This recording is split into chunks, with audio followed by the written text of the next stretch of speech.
A smile covers my face as I look up to see Emily looking down at me as I awake from my nap. I never really took work seriously, something she always got after me for. But waking up to see her beautiful golden silky hair, her bright blue eyes resembling the water of the Maldives, and well, her figure wasn't anything to scoff at either. This was enough to make me not care about napping on the job. "What is it this time, honey?" I ask with a smirk. She rolls her eyes before pulling me up from the chair.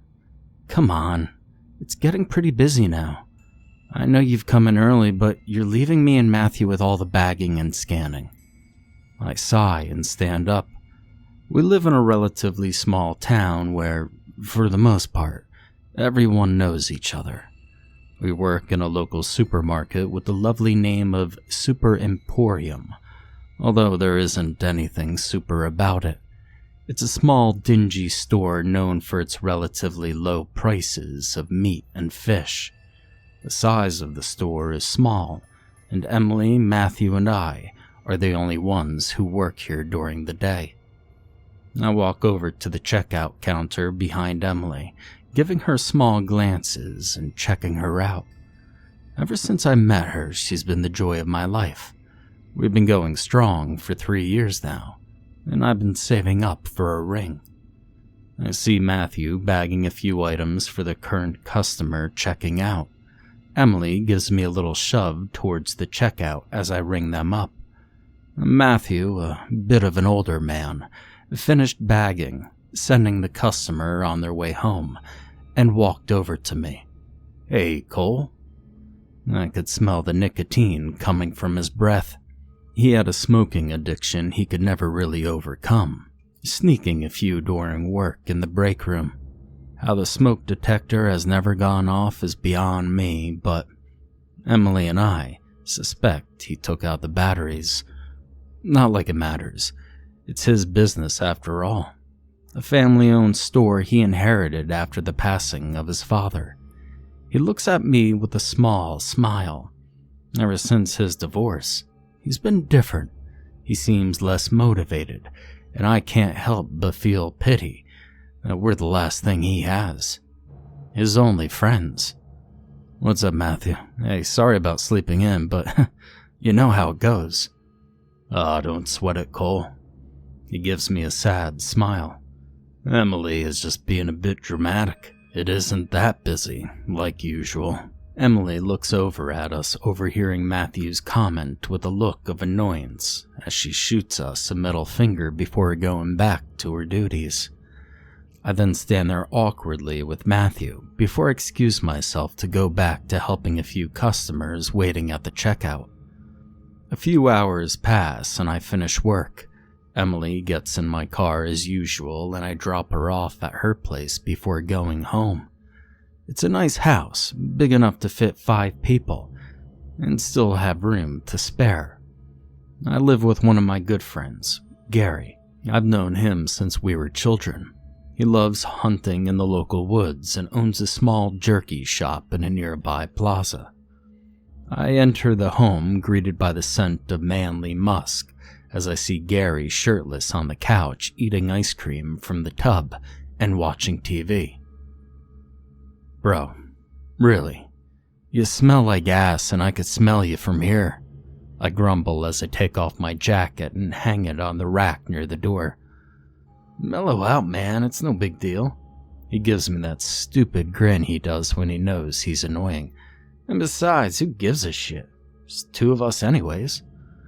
I roll my eyes and head upstairs to change out of my work uniform and put on some pajama pants and a t-shirt before heading back down to watch some TV with Gary.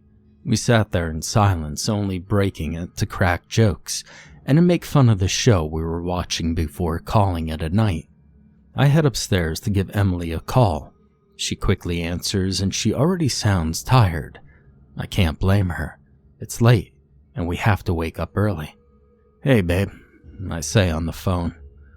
"Sorry for calling so late. I lost track of time watching TV with Gary." "It's fine." She mumbles into the phone before letting out a long yawn. I'm so tired, I don't want to stay on the phone that long, Cole. I understand, honey. Don't worry, we'll see each other tomorrow, okay? Yeah, she said again in a tired voice. Good night, Cole, I love you. I hope your dreams are about me, she says in a joking manner, yet still I know a part of her meant it. Yeah, you know I always do. Good night, Em. I love you. I waited for her to hang up the phone before letting out a sigh and jumping onto the bed. It's going to be a long night, to think to myself as I close my eyes. A calming feeling washes over me as I remember the scent of Emily as I drift off to bed. Roses and vanilla fill my nostrils as I see her in my dreams. I can only see the perfect picture of us, her and I together with a small child in her arms, as we both look at it with a proud look upon our faces. The dream continues as it's me and her playing with our child. We look proud seeing its first steps before looking into each other's eyes. Our faces get closer and closer, our lips pursed as I lay a hand on her cheek, pulling her into a knock, knock, knock. I opened my eyes, confused by the sound. My room was pitch black, nothing but the silent buzz of the TV. Am I imagining things? I ask myself as I look around. Knock, knock, knock. There was again a frantic knocking sound. This wasn't in my head. I stand up from the bed looking at the door. The only person in the house is Gary, so who else could it be? Hey, Gar, everything all right? No response. Instead, I'm greeted with another loud knocking on my door. I stand up from my bed, stumbling into the darkness of my room as I head toward the door. I reach my hand for the sleek metallic doorknob before hearing another loud knock, startling me as I fall backward. Shit. Hello? Who is it? You're starting to creep me out, Gary. This shit ain't funny. No response again. I stand up, ready to open the door, before I hear a soft voice coming from the other end. Cole? Are you there? It was Emily. Her voice is charming and as melodic as ever to my ears. Yeah? Hey, Emily? I chuckled nervously. Jeez, you trying to scare me, babe? 'Cause it well worked. I began laughing at her little prank. I gave Emily the keys to the house a few weeks ago, although she never really did much with them. I guess tonight she missed me too much or something. I rationalized to myself for her weird behavior as I opened the door. I guess you need Daddy to scratch that itch again, huh, babe? My voice drops as I twist the door open, greeted by nothing at the other end. Nothing but darkness in the hall. She wasn't there. Hey, Emily? I call out for her, yet no response. Emily, I know you're here. Come on, it's late. There's no need to try to scare me. Let's just go to bed, huh? I say in an annoyed tone due to her antics. I hear her voice from downstairs. Come on, honey. Let's eat breakfast. Breakfast? I think to myself. Breakfast this late? Has she lost her goddamn mind? I began heading downstairs when I asked, Hey, Emily, is everything all right? Why are you just wandering in the house in the dark anyway? I turn on the lights in the kitchen. There's nothing there. It was empty. My heart sank as I got a weird feeling in my stomach. She was here. I mean, she knocked on my door and I heard her voice very clearly. What the hell was going on? Gary walks down a few minutes later. Hey, Cole, what the hell's up with all the noise, dude?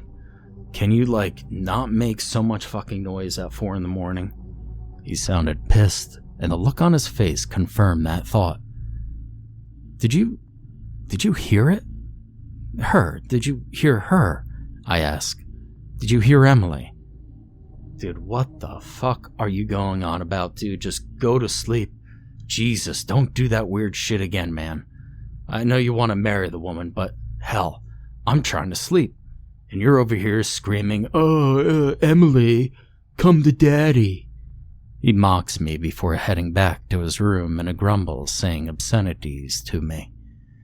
At any other moment, I probably would have been upset with his attitude, but something was very off. Something was very wrong. He didn't hear Emily.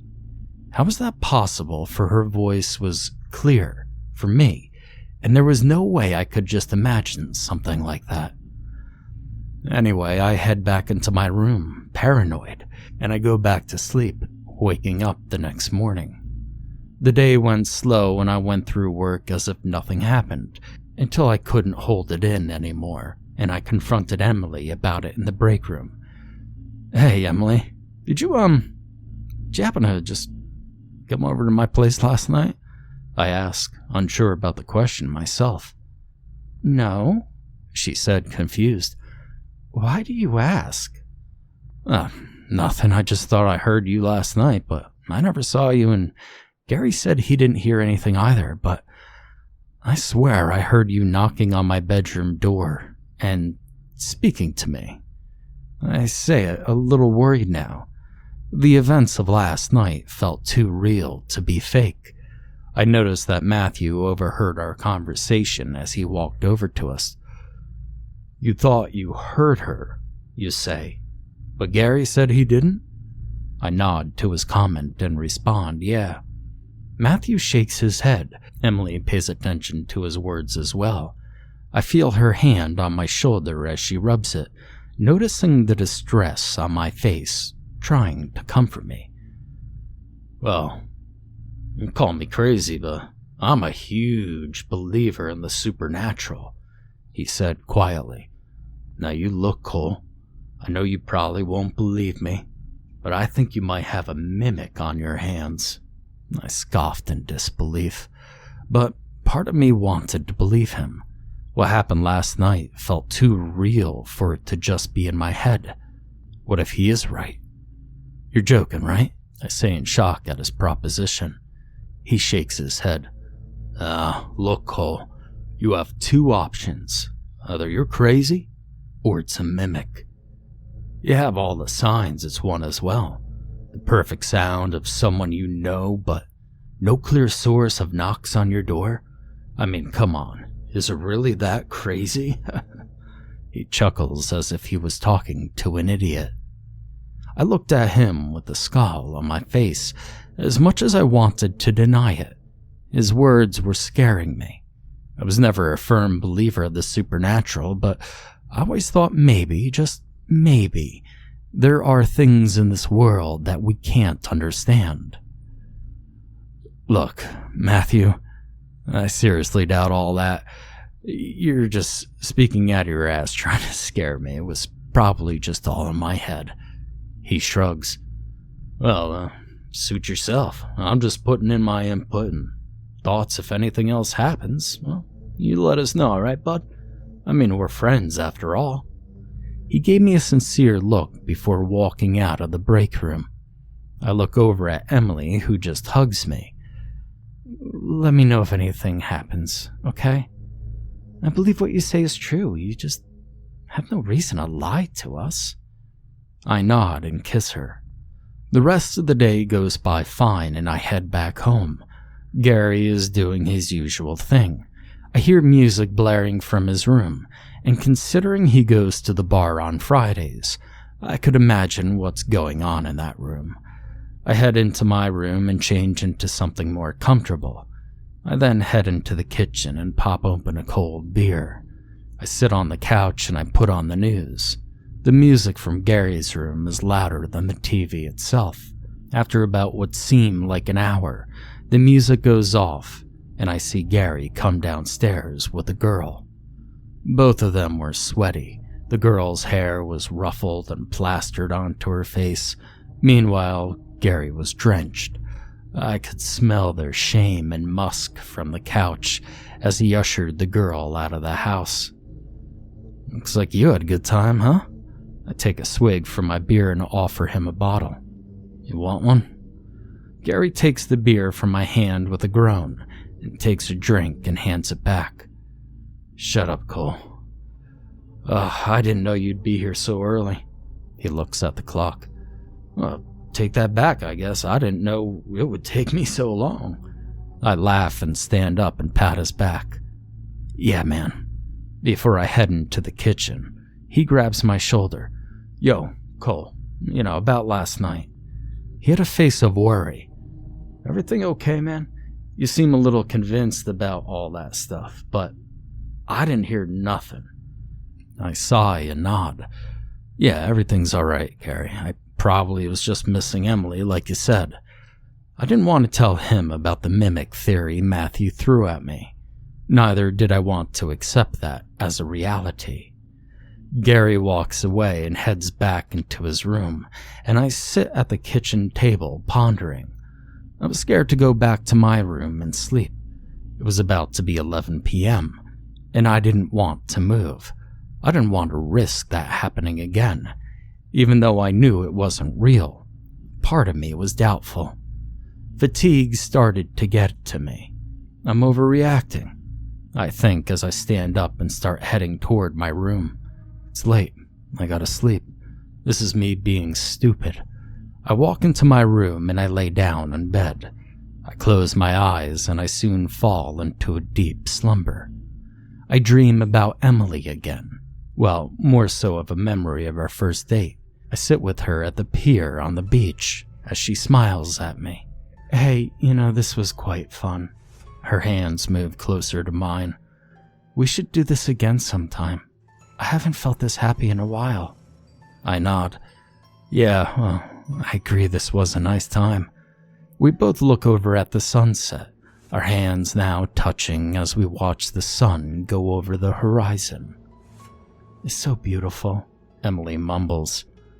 "Not as beautiful as you." I blush a little, embarrassed for my cheesy comment, but Emily laughs. "That's so sweet. You're not so bad yourself." She jokes as she scoots closer and rests her head on my shoulder. I stroke her hair as the world around us goes dark, the sun now gone.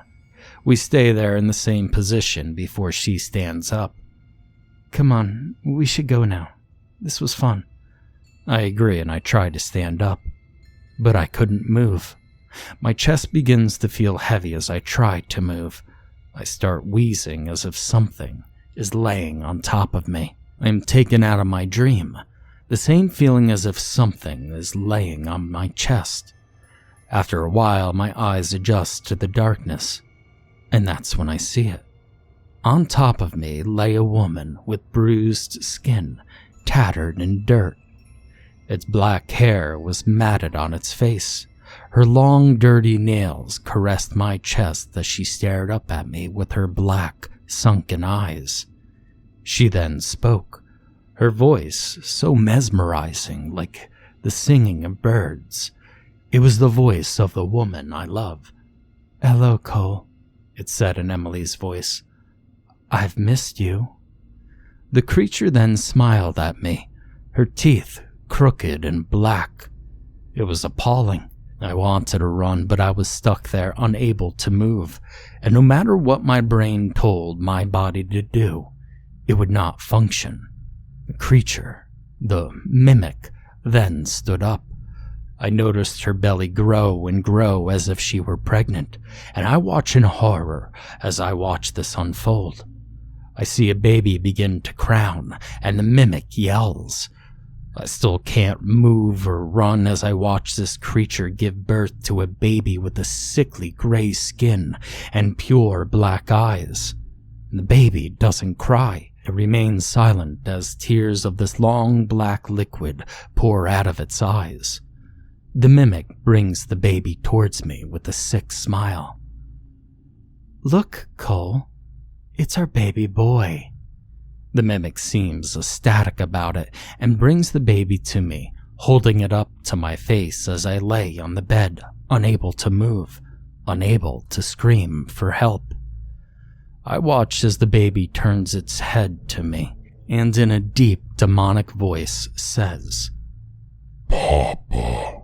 Suddenly the baby begins to vomit the same black liquid leaking from its eyes.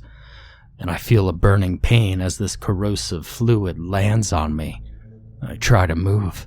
I try to cry, but I can't. The baby then stops, and the mimic then throws it to the side of the room as it splats into the wall. It didn't care for its life, almost as if it was some sort of tool for it to use. The mimic grabs me by the hair and drags me to the mirror. "Look, Cole," it said in a demented way, the same voice the baby had, no longer hiding its true nature and hiding behind Emily's voice. "You're as beautiful as me." I see my face in the mirror and the skin on my face flayed. I could see the muscles in my face completely gone, revealing the bone underneath. The mimic brushes its nails against my face and pierces my eyes, and the pain is unbearable, yet I cannot scream. I could feel my blood run down my body, and I wanted to cry. I wanted this nightmare to be over. I just wanted my life to be normal again. Now the rest of what happens is a bit fuzzy. Since I was blinded, I did not know what other torture the mimic made me go through. All I was able to do was feel, but eventually my brain just shut down. I awoke in the morning back in my bed. I look around, I touch my face, and I notice my vision is back. I look around for the bloodstain of the baby. It's gone. It was as if nothing had happened. I head over to the bathroom and I look in the mirror. My body was untouched, and I looked around for any sign of what happened last night, but there was nothing to show for it.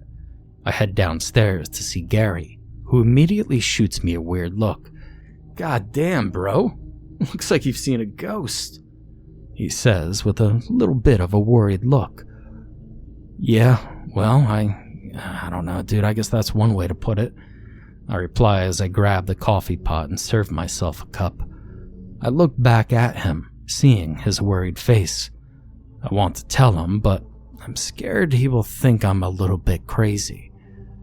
"I think it was just a bad dream, that's all," I lied, trying to give him some closure about me.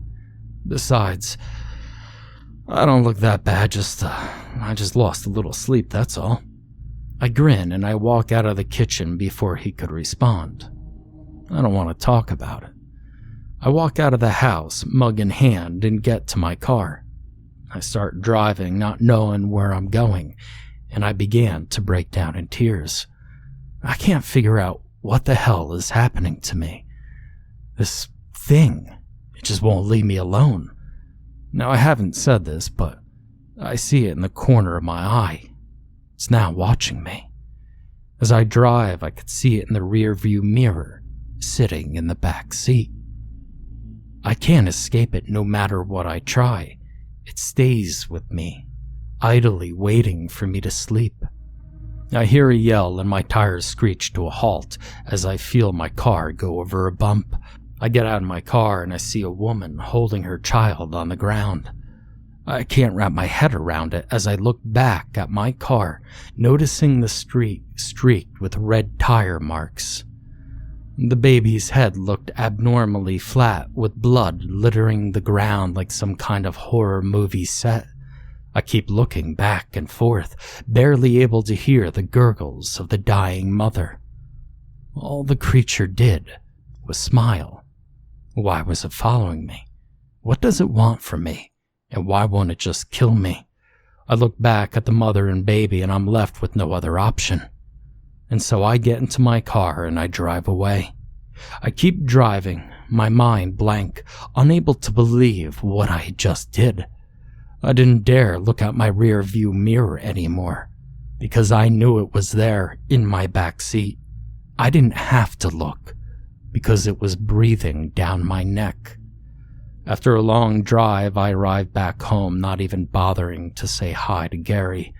I run into the bathroom and I lock myself in as I begin to vomit, disgusted with myself. How could I just leave those two to die? Jesus, I killed a child and its mother in a hit and run, I thought to myself as I continued to throw up. I looked up at the mirror to see it behind me. The same being, pretending to be the girl I love, except this time, it was slightly different. It no longer looked like her, but instead a decaying corpse. I looked around to face it as it stood there idly. It was missing an eye, its flesh rotting and filled with maggots and worms wriggling under the gray, paperish flesh. Its face bore a smile too wide for any human to manage. There were no teeth, just gums. I look away from it as I vomit again from its putrid appearance, and I feel it touch me as it whispers to me in Emily's voice. "You did good there, Cole. You did exactly what I wanted." I turned around, screaming, trying to push it away, but it was gone as if it were never there in the first place. I began to cry, and I couldn't take it anymore. This thing made me a murderer. It's as if it's living in my mind. After a while, I leave the bathroom with my brain in shambles as I just walk into my bedroom to lay down. I was nothing but a vegetable for the rest of the day. I didn't pay much attention, but I managed to hear Gary telling me he was going to stay over at a friend's house. I didn't see the creature for the rest of the day. Later that night, I got a call from my girlfriend. I answered, waiting for her to speak first. "Hey, Cole, is everything all right? I'm worried about you, babe. You missed work today. You want me to come over?" she said in her sweet voice, but for me, it was nothing but haunting as my heart sped up hearing it. I couldn't tell if it was her or that mimic, creature, demon, or whatever it was. I took a deep breath and I finally responded after a long pause. "Yes, Emily. I would like you to come over. Been having issues with the mimic or whatever. I don't know, maybe it's all in my head, and having you over just, might help put me at ease." I rationalized with myself. After talking to her a little longer, I hung up the phone. She agreed to stop by around 8, leaving me with about 2 hours to prepare for her visit.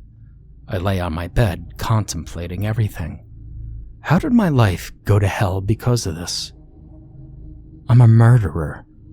I don't know what to do. I hope maybe if I could see Emily, this might all blow over. But if no one knows what happened with the mother and child, did it really actually happen? Jesus, look at me with these terrible thoughts. It wasn't like I did it. The mimic, it made me do it. I collect myself briefly. I leave my room and I head downstairs and decide to start cooking. Since she will be coming over here late, I thought I'd treat her with a dinner. I wasn't an amazing cook, but I managed through some video tutorials in a very messy kitchen. I finally finished making a lasagna. I set it out so it can cool as I waited for Emily. The mimic nowhere in sight. Finally, I hear a knock on the door and go open it to be greeted by an angel. I look at her in awe. She pulled me into a kiss and smiled at me, causing my heart to flutter as I doted on her, touching her hair and pulling her into a hug. I couldn't believe it was actually her. After being tormented by this thing pretending to be her, here she was, in my arms, smiling. I led her inside and we walked to the kitchen as she sat. I served us both a piece of the lasagna, and I could see her physically cringe after taking a bite, but she powered through it, knowing I took time and at least tried my best to make her dinner. "Wow, Cole, this is really nice of you," she smiles. "Well, I'm full. Thanks so much, but next time I think we should order food so you don't have to do so much work. Okay?" She takes the plate and places it into the sink before coming back to me, wrapping her arms around me as I finish eating. "You're so cute, you know that? You do so much for me, trying to make me happy. It's only fair that I make you happy. Come on, once you finish eating, let's go watch that one show you were telling me about. Breaking Bad or something. I know you wanted to watch it with me." She walked away and headed toward the living room. Once I finished eating and cleaning the dishes, after incessantly refusing Emily's pleas to let her do it so I could relax, I headed towards the living room, plopping myself onto the couch as she held me in her arms, stroking my hair. "So, are we going to watch it or not?" she asked sweetly.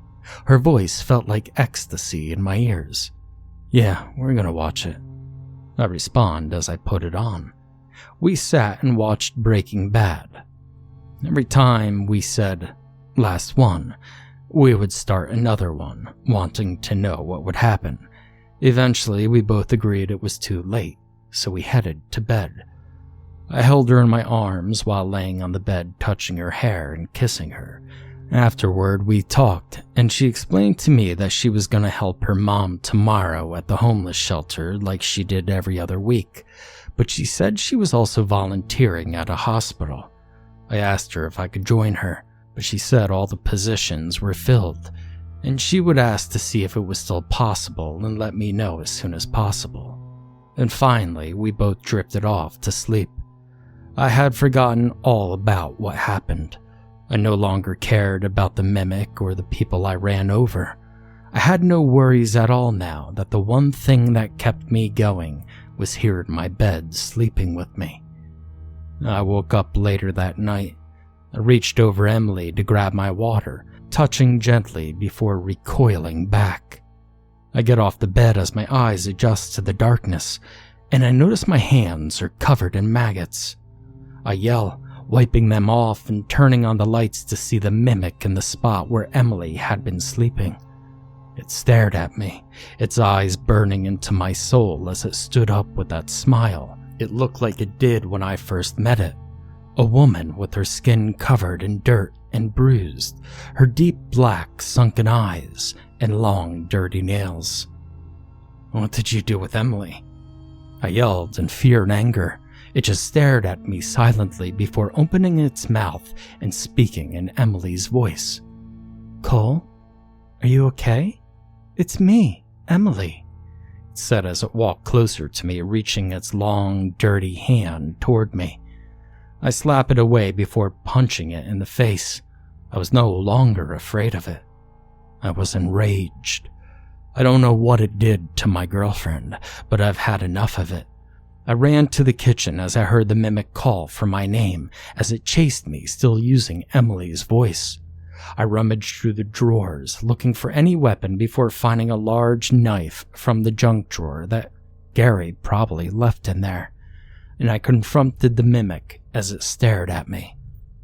"Cole, is everything all?" I cut off the mimic when I sliced the knife toward it, leaving a gash and wound on its arm. Blood spills on the floor as I watch it writhe in pain. "Cole, what the hell is wrong with you?" the mimic yells in her voice. It was trying to trick me. It still thought it could trap me, but that just left it open for another strike. I slice at it with the knife again as it lifts up its hands to protect its face, causing me to slice her wrists and arms as I berate it with slashes from the knife. Its yells and Emily's voice pained me to my core, but I knew I couldn't stop. This was my only chance to finally dispose of this demon. I eventually cut its arms and wrists to the point they give away, as it can no longer hold them up. For the first time, it had a look of fear in its eyes. "Cole, please stop. You're going to kill me. Please stop, Cole. We can talk," it yelled in her voice, but I wasn't having it. I tackle it to the floor and get on top of it as I bring my knife into its chest over and over and over again. Its blood splatters all over me as I continue to jab the blade into its torso. I get off of her, thinking it's finally dead, as I look down at its body twitching and groaning. The floor is littered with blood. The room smells of iron. I look at the knife covered in blood, my clothes drenched in the same red liquid, and I look at it as it moves again, trying to drag itself. I grab it by the hair, pulling its head up, and I press the knife against its neck. This was it. Finally, the horror will be over, and I slowly pull the knife across its neck, savoring the sound of the flesh and muscle getting sliced, watching the blood spill out like an overflowing pool. And I finish dragging the blade across a massive gash now through its neck. I drop it as I hear its gurgling while watching its last few moments alive. It was finally over. It was dead. Patient name: Cole Inwell. Occupation: store clerk. Reason for hospitalization: murder, untreated schizophrenia. Case: murdered Emily Sherman due to a psychotic episode of untreated schizophrenia. Cole believed Emily was a hallucination he calls the mimic. He was found by Gary Warner drenched in blood standing over Emily's body. The cops were called. Cole was soon arrested, where he pleaded insanity. He was tested and put into the Solkin Medical Institute, where he currently remains. Biopsy later reported that Emily died of excessive blood loss and organ failure. Her body was found with 46 knife wounds. Her family was given all the details except for one that the police department agreed to keep classified. During the biopsy, a 3-year-old fetus was found in her womb. I drop the file on my desk in a sigh as I grab my lab coat and head toward room 132 where Cole Inwell resides. I open the door and I enter to see Cole sitting on his bed with a big ol' smile on his face. "Hello, Dr. Henderson," Cole replies, looking me dead in the eyes. "Is it time for my meds?" I nod, and I hand him a small paper cup with different medication, and I hand him a glass of water. He seems more happy than usual. I left him in his room shortly after to go fill in some paperwork. The day went on relatively quickly, and when I finally headed home, I was greeted by my dog and wife. Before I could set anything down, I received a message on my pager. Cole had taken his own life. I lay down on my couch, contemplated. I had heard his story. It was truly tragic. If he had just had the proper treatment, it all could have been prevented. But in the back of my mind, I always had a nagging feeling that, what if? What if his story wasn't a lie? What if the mimic was real? I hear my wife call me from the kitchen. She died 3 years ago.